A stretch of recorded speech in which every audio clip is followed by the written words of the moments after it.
Not surprising, but this was another mixed bag of stages.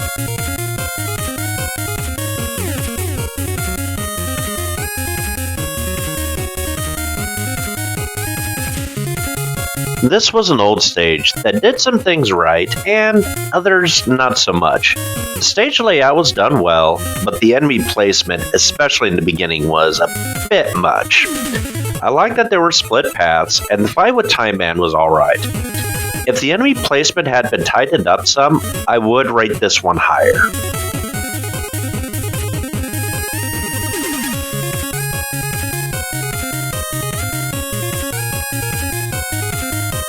In every sense of the word, this stage fails at being an automatic stage.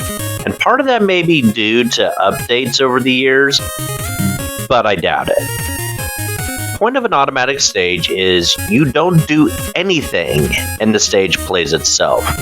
And the fact I had to move the character at various points, including with Pharaoh Man, this one just didn't pull it off at all.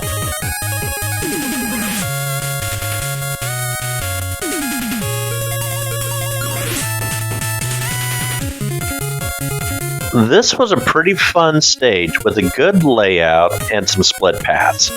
I like that you had to use Rush Coil to navigate the stage to get to certain routes, and that some of the power-ups you had to find and weren't immediately available.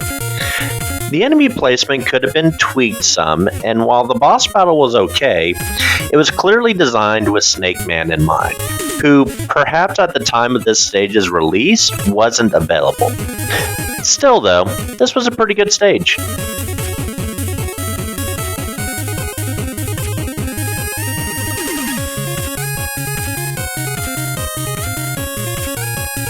This was a perfectly average stage, with an okay layout.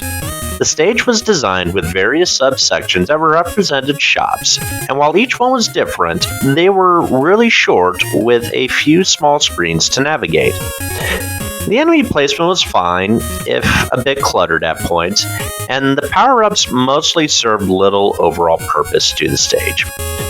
The boss battle had a unique idea, but the execution didn't stick, especially with unleashing Tango on Coldman. Plus, with the lowered floor, the ice wall was never a threat. This one needed some fine-tuning to capitalize on its idea.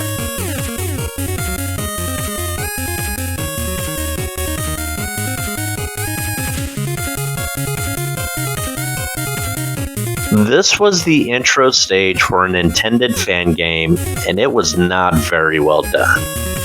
The stage layout was very short and basic, if a bit messy, and the enemy placement was either poorly placed or essentially a non-threat. The Shadow Blade was your primary weapon, however, for whatever reason, it was also given as a secondary, which made no sense at all. The boss fight was very basic and was uninspired. This one needed a lot of work to stand out.